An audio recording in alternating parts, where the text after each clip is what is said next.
All right, man. Welcome to the 290 Moe podcast. I appreciate your time. If you could, introduce yourself to my viewers and listeners. It's your boy Remy4rmDaLxnd, Joe, from out west Chicago. Feisty video out right now. Also, go check out that Blue Dream. Let's get it. Okay. Let's start from the top. Not from the quite top, but let's start with the name. How you come with that? Like Remy4rmDaLxnd, like real simple. You feel me? Like I said, I'm from out west, and like throughout my like childhood, I used to like fake move back and forth. Like I'd be like a year on, a year off, come back, and then everybody be like, "Yeah, man, it's like you be around everywhere." I say, because I'm international or whatever. But when you leave Chicago and everybody else from Chicago, we call it the crib, the land. You feel me? Like all that good stuff. So like at first, when I used to say Remy4rmDaLxnd, like a lot of folks used to think I was talking about Cleveland. But like everybody from Chicago like really be knowing what's up, and like that'd be fake, be enough for me, you feel me? So that's how I like kind of stuck. I used to go by like Remy, just Remy4rmDaLxnd. Like, you feel me? I ain't like the ring to it, you feel me? Like, because it ain't the liquor, you feel me? Like, I'm Remy, so I got to be distinctive amongst Remy's. Okay. What was your experiences like growing up out west? To be honest with you, bro, I had a blast. I ain't gonna lie to you. Like, all my peoples is like older or whatever, and I went to Delano and Piccolo, so I used to be like on both sides of the Ave or whatever. Mm-hmm. And it just used to be a blast. I used to sneak with the old heads to the circle. Like a lot of my homies used to play basketball, AAU. So you feel, you got the Golden Dome, you got boxing. You feel me? Some of the best parties that people would never hear about or see. And I just like the culture out west, like what it really started from, opposed to like where we at right now, type of thing. Okay, and growing up, what was your aspirations? Did you always want to be some kind of star? Did you want to be a doctor, lawyer, hooper? What was your aspirations growing up? I know, whole time, like I always did music, like everybody else who ever did music, but like I wanted to be like a philanthropist or something, bro. Mm-hmm. Like I wanted to be like, rich as hell and just travel the world and go help people. Like I ain't really want no job. Like, was you calling a philanthropist at that time? Like where did you get that thought from? What was it? So like, I used to like shit on out west, or like shit on like Chicago as a whole, because you feel me, I like see shit and I be like, man, bro, you look on TV, you see like all this other shit going on, you really wanna go see what that's about. But then when I started like moving and I started to see like how slow everybody was compared to us, and I started to notice like a lot of people wasn't really, getting the kind of shit that we was getting, you feel me? Like we had impoverished neighborhoods, but you feel me, like we really had that whole, like village to go with it, you feel me? So like a lot of motherfuckers don't got shit. They just in a small ass hick ass town, you feel me? Don't nobody give a fuck about them. Ain't nobody ever gonna care about their story. You feel me? Like even when we was in tour with motherfuckers, we damn near family, because we grew up with them niggas a block over. Exactly. You feel me? So we ain't gonna let the niggas from out south come out west, you feel me, and think it's that. You feel me? Like other people, they just, when they ain't got shit, they ain't got shit. Mm-hmm. You feel me? And I just feel like I get way more life being where I'm from opposed to like everybody else type shit. So yeah. Okay. So when did music become? I'm pretty sure music always been a part of your life. It's a part of the culture, damn near, for a lot of us. But when did it become so important in your life that you wanted to create it? Truth be told, like I cut my very first record ever in Iowa when I was 13, and I slapped that bitch on my MySpace page, and like niggas was like real loud talking about it because it was fake, like a diss record or whatever. And I was like, yeah, like niggas think they could fuck with me and everything else, like they can't fuck with me on these words. So like at that point, I realized like that was my superpower. So like I'm like, yeah, I'm gonna keep doing this. And when I made it back to Chicago, you feel me, my homie, he used to, shout out Woo Beats, Woo Inspired. He used to record us in his closet at the crib off Audacity. We've been through 101 flea market mics. Mm-hmm. Bro was like making the beats off a fucking PC in his OG front room. So I'm like, yeah, man, I'm seeing people who I always looked up to. Like we seeing the Drakes and shit freshly coming out. And I'm like, man, I want to be like them niggas. And like shit, I just kept going, you feel me, from 13, 14. I spent a lot of time, probably like 15, 16, 17, running around like half of these open mics probably wasn't even supposed to be up in here, but like we in here, you know what I'm saying? So like that's when I knew like I wanted to do it. Like that's like I got to keep doing it. You know what I'm saying? Stick to it because people gravitated to that shit. Okay. You feel me? What was that? What was it like making that first song with 13? Was you in the closet too on the Audacity or getting to a studio? How did that come about? So like one of my best friends in middle school, you feel me? Because out there it was like actual middle school and shit. And, like I used to just be rapping in lunchrooms and shit, and people used to just talk to me like I'm like the hottest shit smoking. Like, man, you gotta check my boy out. So one day my homie, he take me to his crib.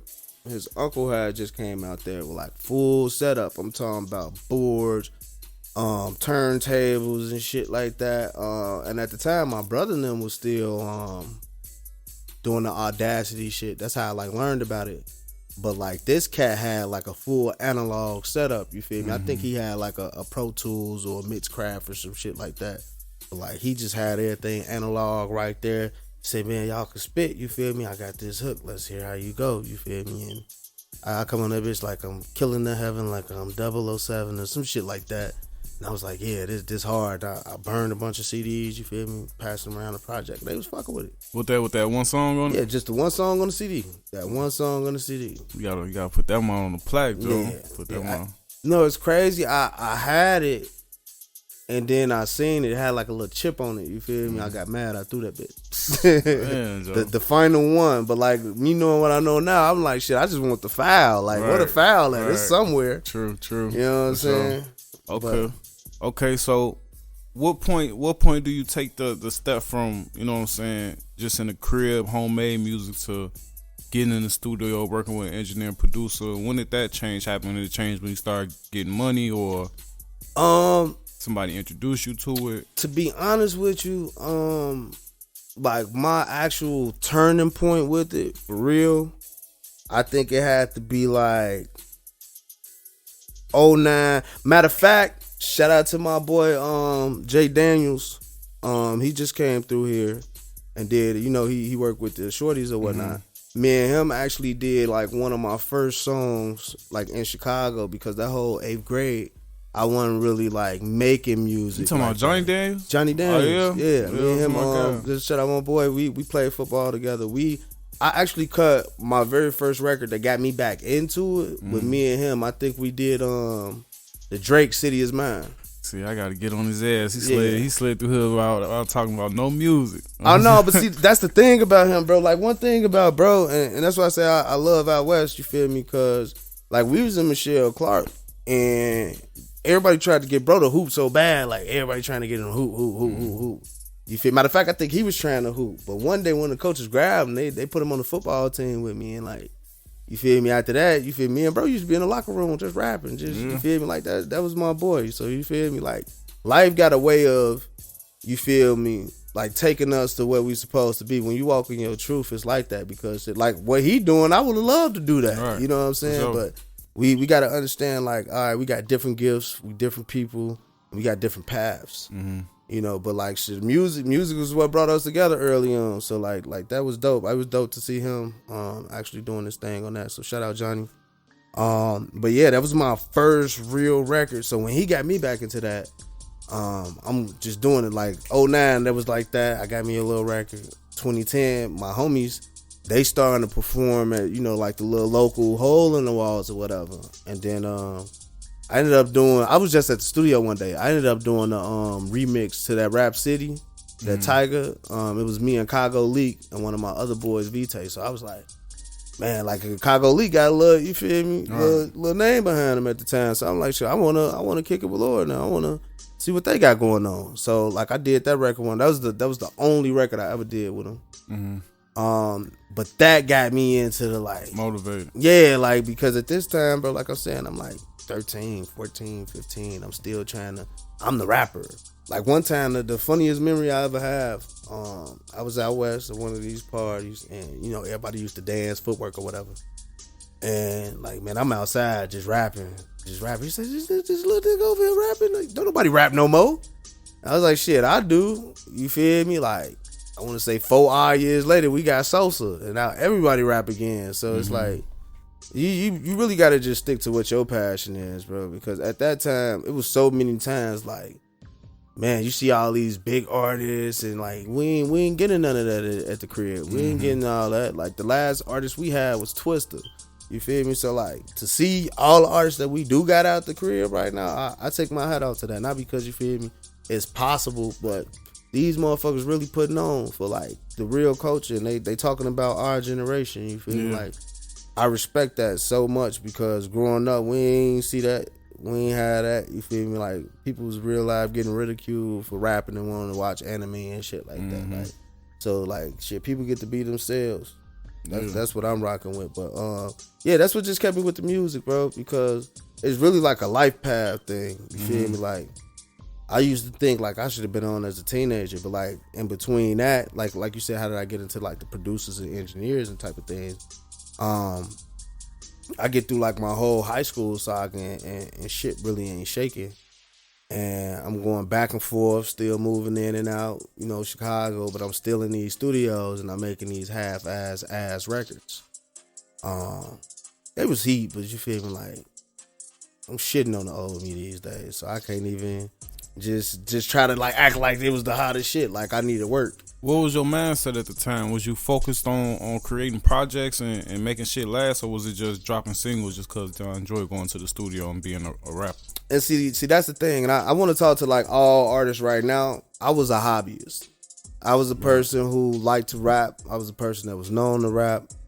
That made me think, you feel me, as long as I'm going to the studio, cutting this record, putting it on Facebook, throwing it on YouTube, that you feel me, all these 5,000 people on my page is finna gravitate to it and eat. But that ain't really how I go, because really I thought that's what I had to do. Right. You feel me? And eventually one day they gonna take one of these songs and it's phew. But really, that's when you get to realizing like what I know now, and when I, like I said, like getting into the studio, you gotta do more. Because I just want to fast forward because I feel like this has been a real long journey. I ended up going to, you know, a place to shut down. It was called the Chocolate Factory, where I met my boy Trippy from the crib. And, you know, Trippy was my first real engineer. He was my first real producer. And, you know, eventually I started interning from him because I don't know if you know, I'm an engineer, you know, artist engineer. Yeah. So I also I looked it on your Instagram. Yeah, I've been doing I mixed a lot of records from a lot of people's favorite artists, you know what I'm saying? That's what got me deep into it, you feel me? Because Trippy, I was probably his client for about like 3-4 years. 3-4 years, like just back and forth, me, my homies.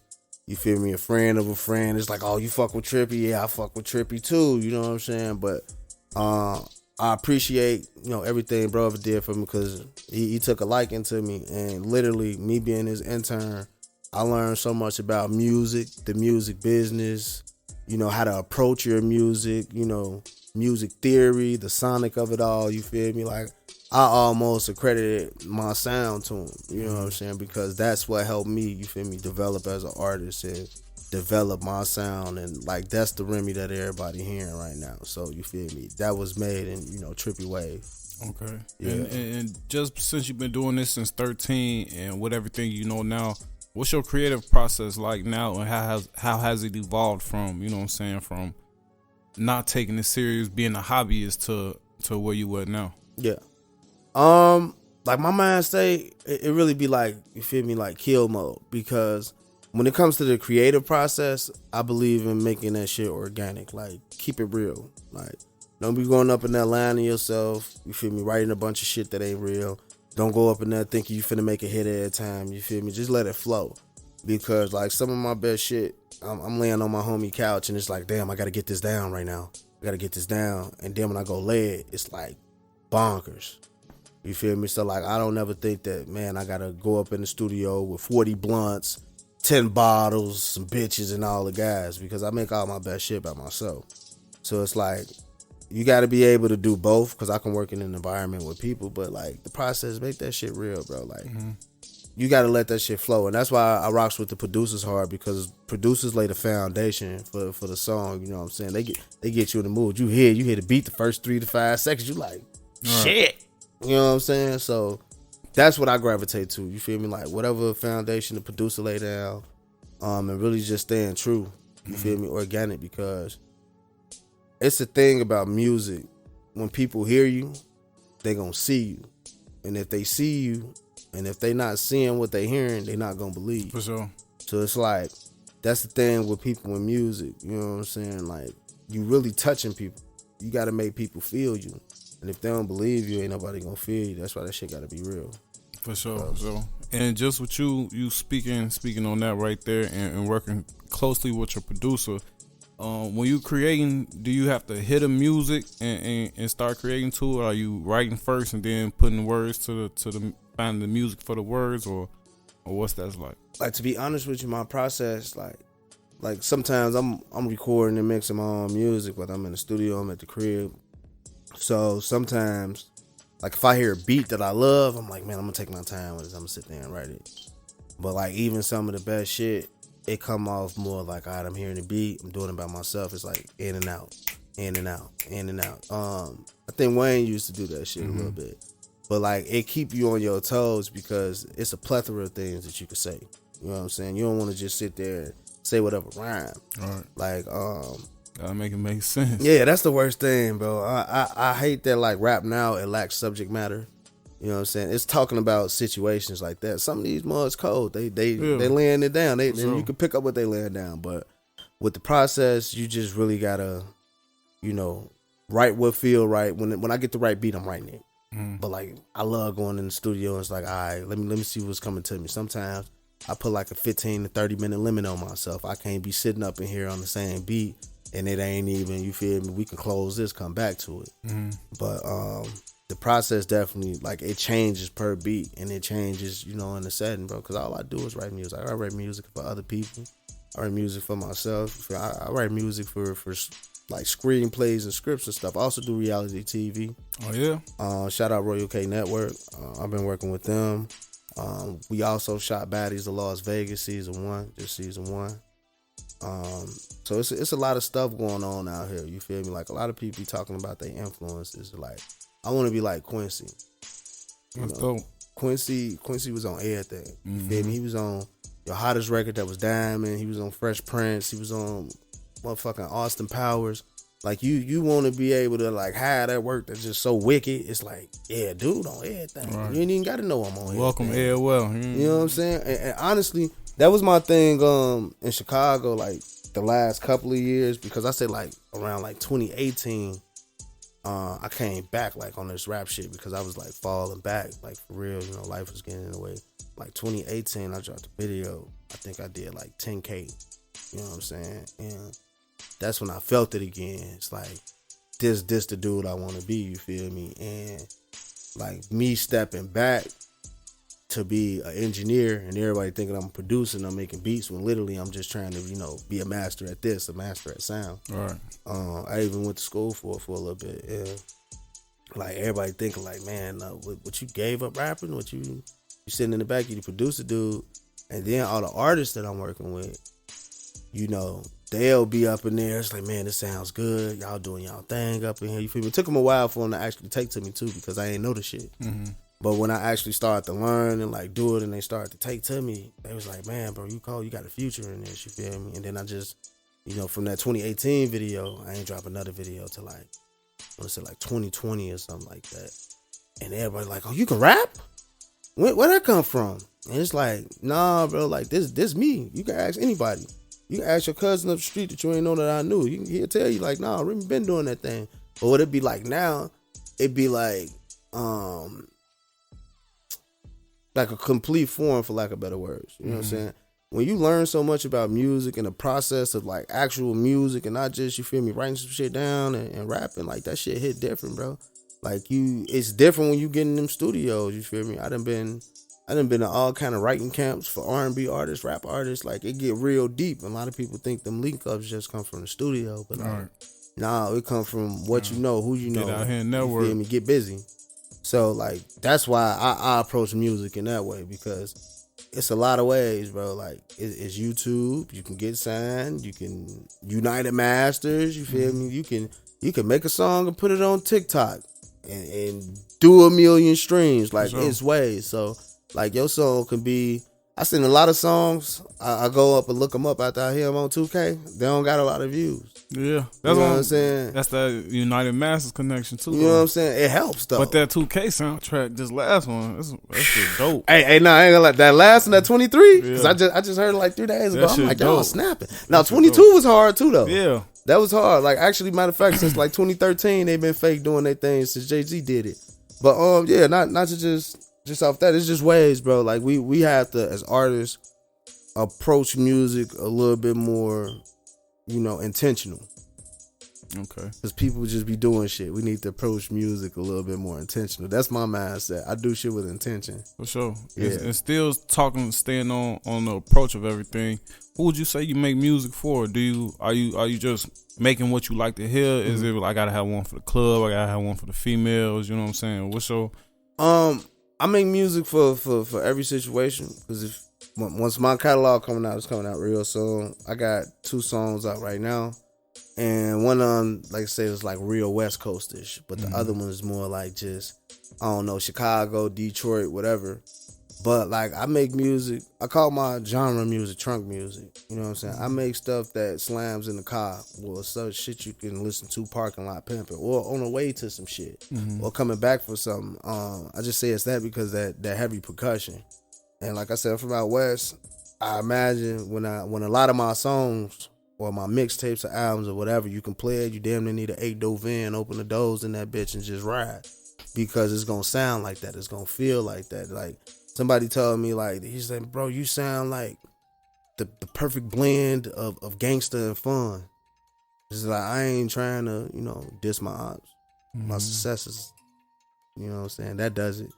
I ain't trying to be too, you feel me, certified lover boy too, you feel me? But I make a little something for everybody, but my bass genre, that's that trunk music. You gonna know it sound like out West. Okay. Yeah. Okay. I feel you on that. I got a couple 12s in the trunk, so I definitely need that. You know what I'm saying? Yeah. All right, man. Let's talk more about your style. You mentioned developing your style from your homie that you was close with. Where would you say you got your style from? To be honest, my style comes from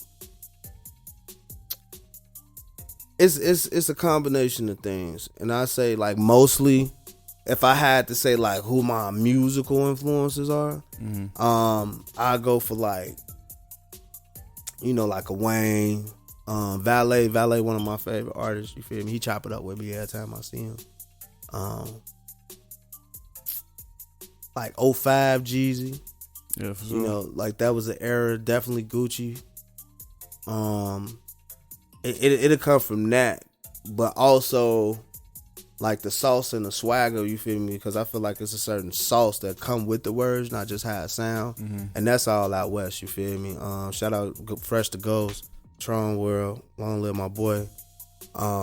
Like I feel like it's a mix of that and just everybody we used to listen to, like coming up, because out of nowhere I'd be listening to some Gucci, then far left I'd be listening to some Titty Boy before he was 2 Chainz. So it's like it's a certain type of swagger that come with it, you feel me? Like I feel like my shit fresh, like the sound. That's definitely unique. You got your own. That's the main thing I love about especially upcoming artists, man. If you got a sound that I ain't heard, you know what I'm saying, or you ain't sound like everybody else, that's gonna make you stand out off top. You know what I'm saying? Different, Joe. Like, and honestly, being in the studio gives me that though, because, as an engineer, not to shit on nobody, but like, it'd be crazy to listen to like 5 NBA young boys. You feel me? 3 King Louis. You feel me? Like, you in this bitch all day like clockwork. The dough swinging. You feel me? So like now I'm listening to 8 Sada Babies, after Sada Baby. You know what I'm saying? So it's like you want to have that balance. Like it's all good to take. You feel me? And have that influence from people, but like how I say, like my shit gonna sound out West. Like it gotta have that type of heart to it, because like I said, they gonna feel it and they gonna know. That's the difference. You know what I'm saying? Just niggas need to sound more original, bro. Music needs to be more fun. Yeah, like literally be yourself, bro. Like even if like what the fuck the fat dude name from Michigan. He said, she say she can feel it in her stomach. Stop capping. I told that lying ass bitch, my dick ain't that big. But fucking Pac-Man. Okay, Pac-Man. Yeah. So this is the thing why I love Pac-Man when he came out. He got that all Michigan rappers funny as hell. Right. I don't know if you peep, they funny as hell. No, I definitely weak them. But like that, he bro, I ain't motherfucking. He just told everybody he ain't quit working at the post office when he got his first hit. He waited till the 5th, 6th, 7th, 8th one. But you feel me? Like he know he's a fat motherfucker. He funny. He probably been streaming and that shit went up one day. Went into an avenue and he said, shit, I'm gonna rap about real shit. You feel me? His off the block. The nigga popped out the pool with a donut. Like, that's entertaining. Kodak is so motherfucking prolific to me now because he Kodak top yak. 5 to me, man. He yak. But see, no. But been telling niggas this shit's like 2015, like, dude, different. Yeah, you know what I'm saying? I like his music selection, everything. You like know what I'm saying? and the beat selection impeccable. You feel me? But that it's original. You know what I'm saying? That's why you can talk to T.I. and whatever old nigga who finna try to talk to you because you know that you. Mm-hmm. You know what I'm saying? You're not finna let nobody silence you and do all that shit. You feel me? You gotta stand on something. Like I don't even listen to what Young Boy. You feel me? But I know what he's doing is like so him. Mm-hmm. Like to be honest, I think dude like the second coming of Chief Keef. To be honest with you. Yeah, I can see that. That type of influence is mad real. It's just crazy. That type of shit matters. You feel me? The sound, the image, and the influence, like that shit matters. Be honest with you, I got way more love when I moved to the West Coast. For sure. Because they, like the people at the crib, they love me. But honestly, it's the thing too. I feel like when you get your producers and your engineers or whatever, like people expect them to be the studio guy or the or your cameraman to be the camera guy. Not realizing like shit, niggas have dreams and aspirations just like you. But I went out there on the music mission. You know what I'm saying? Like I still do what I do, but like it's just like a clean slate. And when they hear my shit, a lot of people think I'm from like the Bay Area or some shit like that. They think I'm from like Oakland, and I be telling them it's like, nah, I'm from Chicago. Like, man, niggas from Chicago don't act like you, bro. Like I be in Chicago, people be thinking I'm from up north or whatever. Like, right. Okay, so with you moving around to these different places, seeing these different things, does that also influence your music? Like you said, people sound like you're from Oakland. Do you take that shit into account? Like, man, I know some shit from right here that I'm gonna mix to some Chicago shit. Is that something? Oh, for sure, take into account? For sure, because like, shit, for lack of better words, like who want to be an uncultured swine, bro? Like you want to like. I want to be in the Bay and say some Chicago shit and be like, damn, I ain't never heard that shit. Right. But like they can jack what I'm saying. Right. You feel me when I'm saying something slap. Right. You feel me? So now they resonate with me because they know I speak their language. You feel me? Or like moving to different places, like I say like a Minnesota or Iowa, bro. Like people will be out there and be trying to turn their gangsta up, and it's like, nigga, that ain't the place to go turn your gangsta up. Like they ain't got shit but time and space. Like nigga, actually, you feel me? Get out there, you feel me? Hit a mountain, listen to some different music. Like my beat selection be so mad like that because it's like how I'm feeling today. Like I make a trap song, and what do you personally look for on a beat? When you personally, yeah, percussion. Okay, for sure. Percussion. Like that is something about like that trunk music. Like I want to make that. Is it just the bass and the kicks, or is it the snares, the hats? It's all the percussion. It's all that snares, hat, bass, kick. Not just the bass. I don't need it vibrating low the whole time, but I need it to be impactful. Mm-hmm. You know what I'm saying? One of my records, Prada. Like that shit just. I've been performing that song for a year and a half. You know, everybody waiting for it to drop. They think it's finna drop. I actually just shot a video for Prada, so just look out for that real song. But Prada, in the first fucking 3 seconds, soon as you hear it, just like you said, that's in the first 3 seconds. And you hear the beat come on, and I go, yeah. Motherfuckers go crazy, like no bullshit. This shit be crazy. Like, shout out my boy DJ Mal High, because I was at Baseline, like one of my last shows in Chicago. And like that shit just touched everybody so bad they spent that bitch back. Mm-hmm. Like they spent that bitch back, and you know at the crib you don't get no run that back. Right. You don't get none of that, and they fuck with the record so tough. Like people who got the record, like the DJs who got the record, I walk in and they'll play that shit. Like it get like that. So like that's how I know like that's one of those records. And literally, I'm in Cali, I'm in Vegas, I'm in South Carolina, I'm in Atlanta, and the promoters who know me, they like perform that song first, and it's the beat. As soon as you hit a beat, and as soon as you hear the words, as soon as you hear the inflection and that shit, like that shit get niggas go. I can get goosebumps talking about it. For sure. That's how you know it's a 1-2. You know what I'm saying? Like, you know what, at the crib, we be like, at first we used to be like, yeah, that's decent. Right. But now, like, we starting to give niggas their props, so we be like, hey, man, that's one of those. Right. You know what I'm saying? Sure. So, like, people like, man, you just need to drop it. But, like, the promotion that motherfuckers put behind the video and the promotion that I'm going to put behind my record is just going to be so bad when the shit actually do drop. Y'all know the song already. Yeah. You ain't gonna be mad. You're gonna be happy that I finally dropped this shit. So you feel me? Like that type of guerrilla marketing and anticipation helps. But you feel me? It all starts with the foundation. So definitely get you a good producer, get you a good engineer. And I like that you just spoke on promoting the song and the video, because you know a lot of artists don't. You know what I'm saying? Like how you speak when you was being a hobbyist, you just drop it on YouTube or Facebook, not knowing that you got a promoter.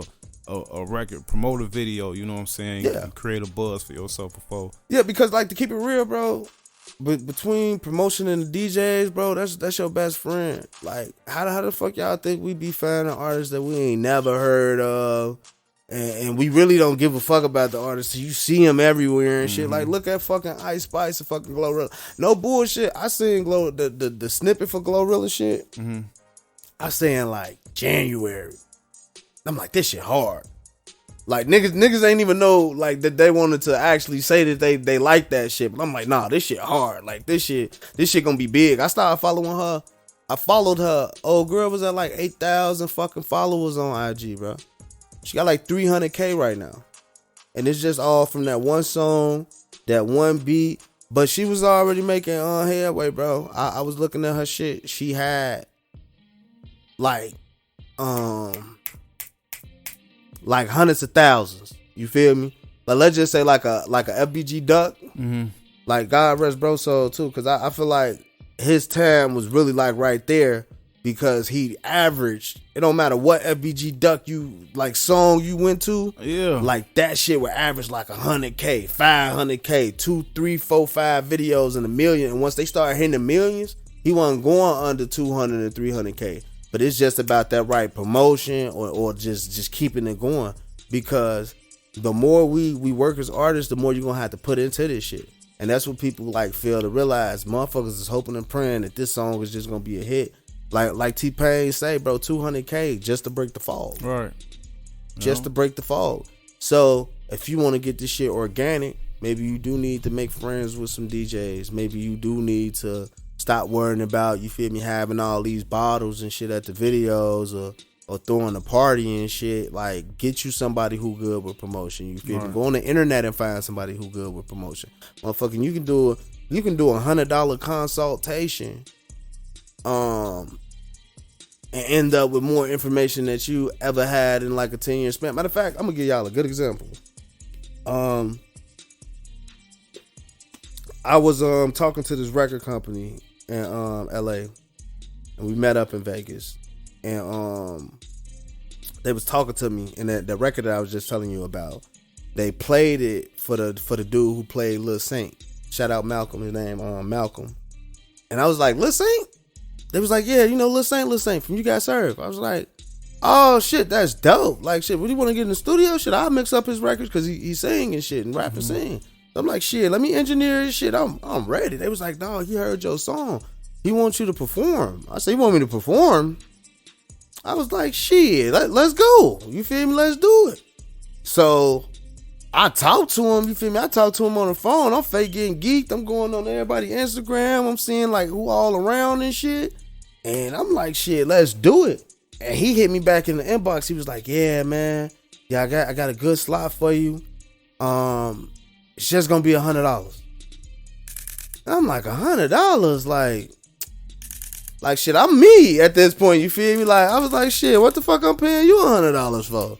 And you feel me? Like, when you look at it, no matter where you go, you're gonna have to pay for that shit. All right. You're gonna have to pay for your own camera.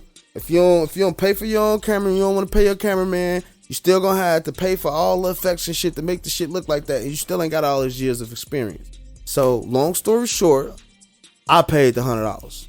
So I'm like, I'm trying to get my name straight, you feel me? This be an investment, you feel me? I don't own no dude, but you feel me? Like I say, I'm in a TV type of thing, bro, acting shit. Like, let's see what comes from it. On top of that, they gave me like a 14-minute set. I only end up doing like 10 minutes. But like, you know, at the crib, you could pay a motherfucker $50 or $100, and you only getting 5 minutes, your 2 songs, you getting the fuck on. We got 25 more other motherfuckers. The shit I paid them for, it was only like, I want to say like eight artists. It was a real like showcase for like whatever artist came, you feel me? You could tell they probably made more money from the fucking dough than they did from taking money from me and shit. But from that, I got booked for 9 other shows. I got paid for 5 of them.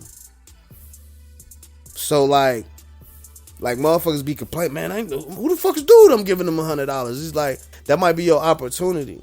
You know what I'm saying? That $100 broke the fog. You know what I'm saying?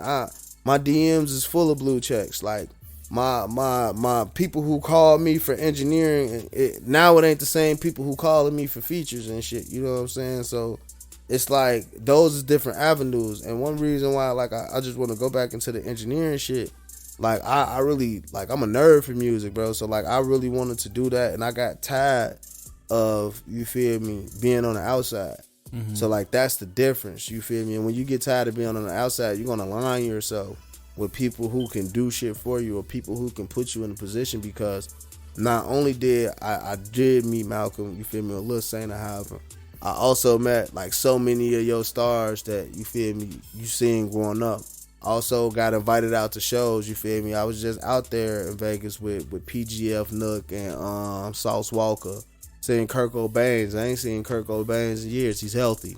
He good. And just that whole avenue, like within the past 6 months, I've been outside, backstage Coil Ray, backstage K-Camp.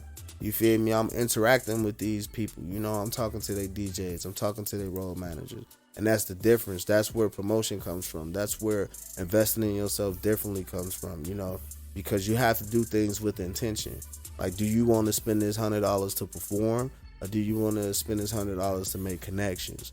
And you feel me? Like, that's the difference between, you feel me, artists and rappers. Okay. You feel me? Like, that's what a nigga was. I was a rapper. Like, when I was out here just going on YouTube and putting my shit out, I was a rapper. I loved it.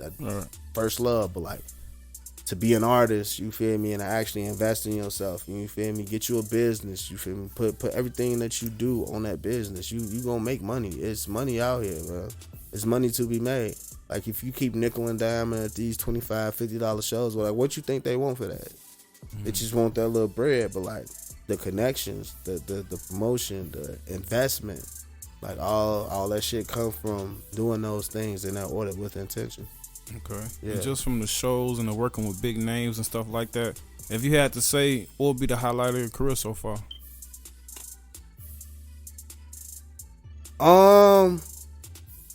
The best is yet to come.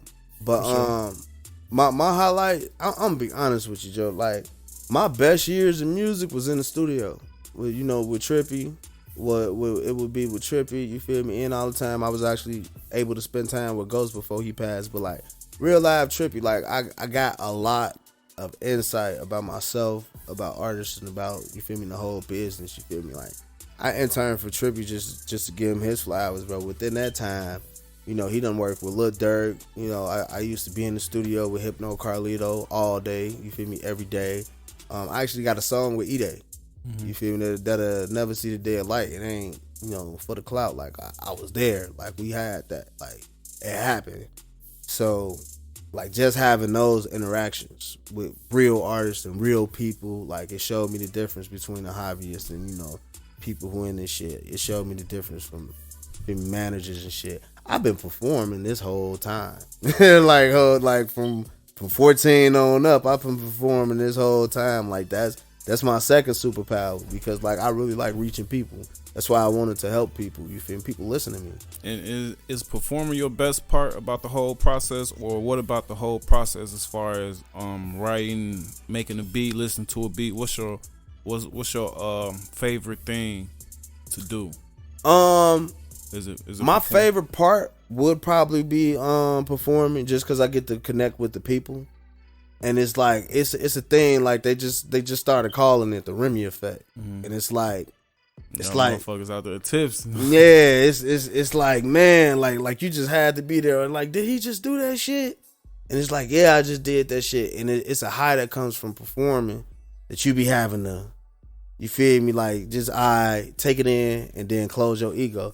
If it wasn't that, like my actual favorite part would be like, mixing the record or like listening to it like right after it's done and be like, oh, this shit hard. Like this shit, like people gonna love it, like, cause you just did that. And I know that's how people be feeling when they just get done cooking up some new shit. It's like, look what I did. You know what I'm saying? It's pride of making shit. Okay. Yeah. And before we get into what you got going on now with the TV and everything like that, I just wanted to ask you, what's your support system like? Is your media support system supportive of you? Do you feel like the people around you do what they could do to share, promote your music and stuff like that? Or you get more love from people you don't know? I get a lot of love from like both. People I don't know probably just look at niggas like God flow, cause it's like, my thing is I have to be impressionable, because if we ain't had an internet and shit, you literally only got that word of mouth, whatever magazines we was reading and shit. But like those people, the support I get from complete strangers, that shit just it brings a tear to my eyes sometimes, because like them motherfuckers, like, yeah, that's that dude. Right. But like the support system I get from the crib, out west, all my people in Iowa, all my people in Minnesota, Ohio, all that shit, like that be love, because they know me. You know what I'm saying? They see something. Sometimes people only support when they see something. But like the people who be supporting and sharing my shit, you can tell that they proud of me. You know what I'm saying? So like my whole day, I don't be wanting to just fuck up my name, because people proud of you. You know what I'm saying? They actually support you. I got people who go out their way. They call me like, hey, no, you got to do a record with him. Or they be like, oh no, you got to go to his studio with him and Trippy, because they gonna make sure your shit right.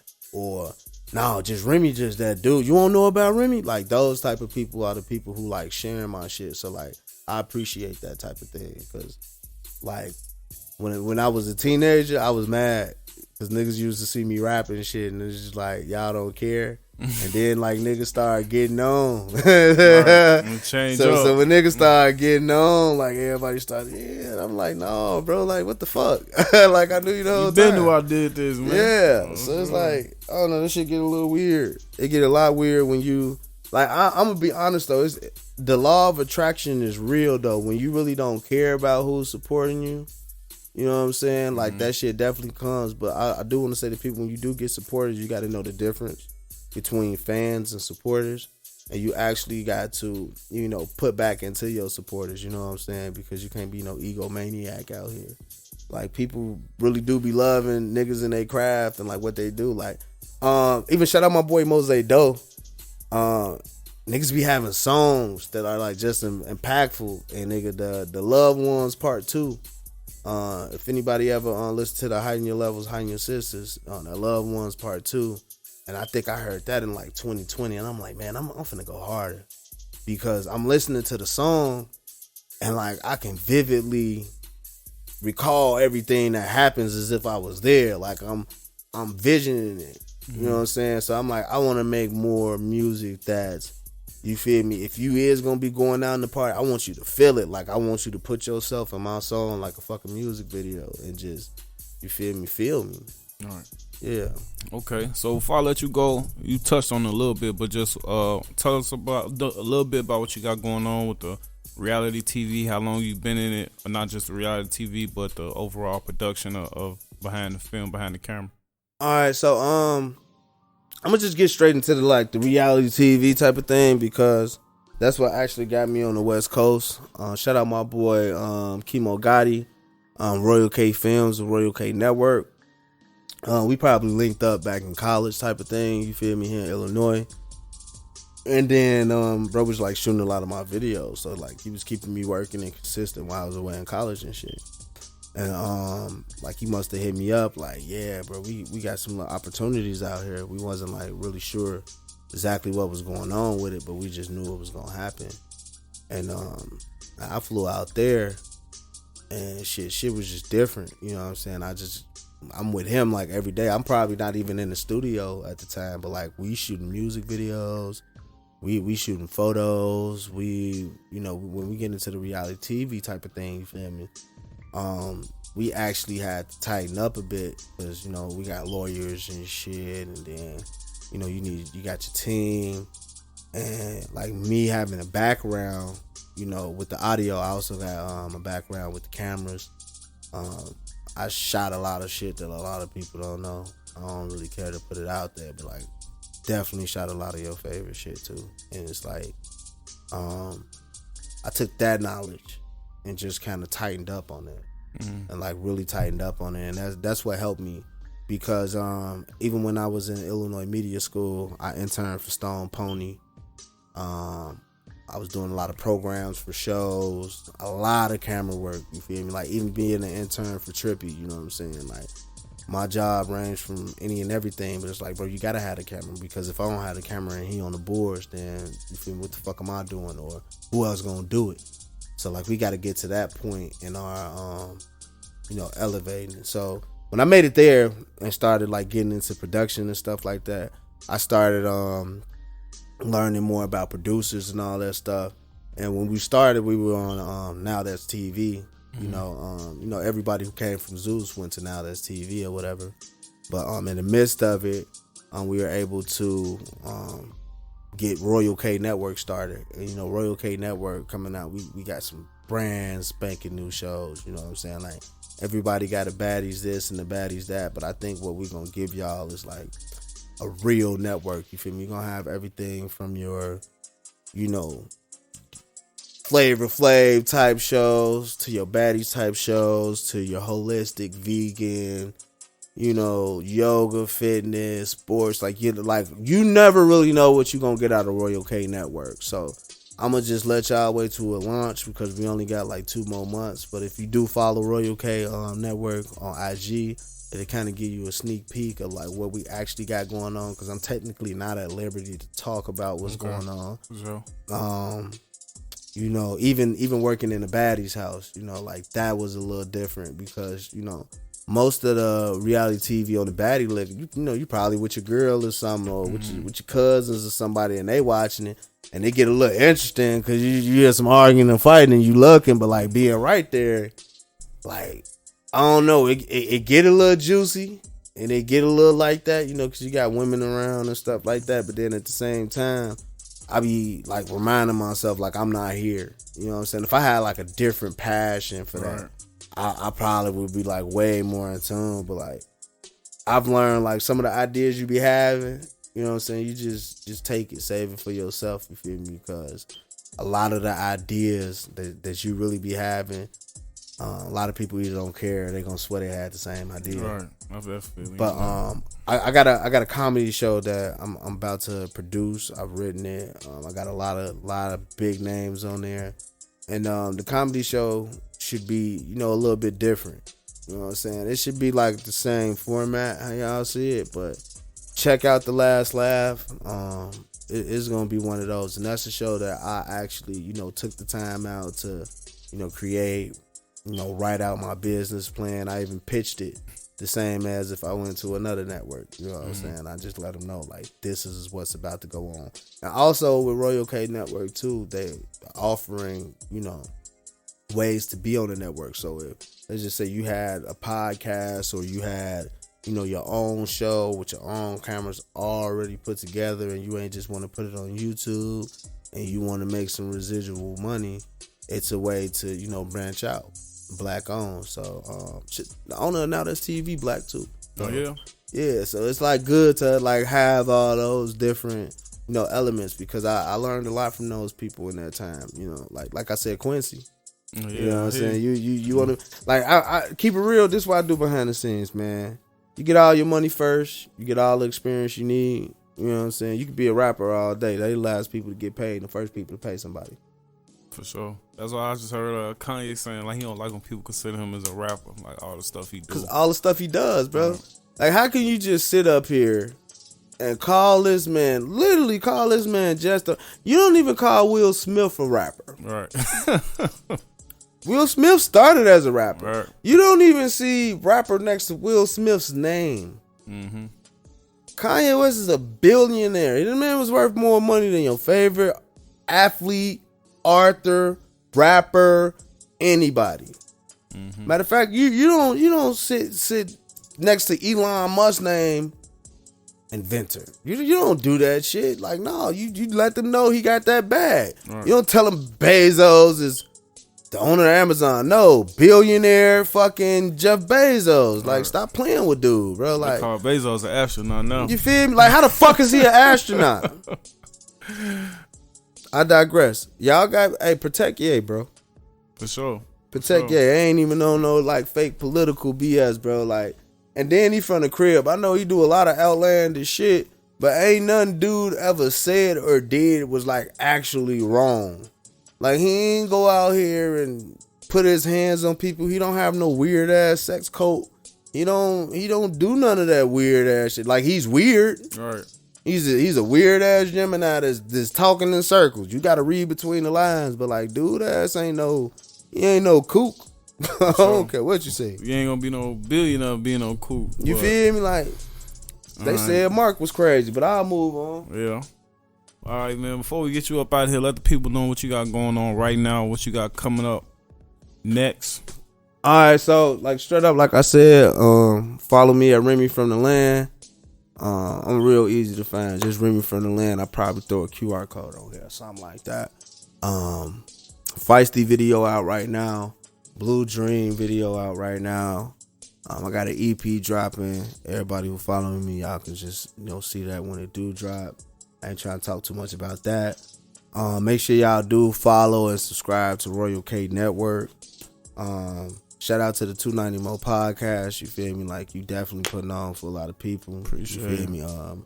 Like, it got to start somewhere, bro, and it's definitely going. So, appreciate. Other than that, like, real life, just look out. I plan on being somewhere where everybody gonna see it in the next 18 months. So, like, if they don't know, they'll figure it out. For sure. That's what I'm saying. We've been trying to set this up for a minute. I'm glad we got it connected, man. Oh, no, man. No, God, bro. Yeah, real talk, sure. God. I appreciate, like, men. You feel me? We ain't got a lot of, like, straight up men, bro. Like, black men, let's do better. Yeah, got to. Let's do better. And for everybody who doing better, let's keep it up. But, yeah, other than that, Remy4rmDaLxnd, 290 podcast. I'm out. For sure.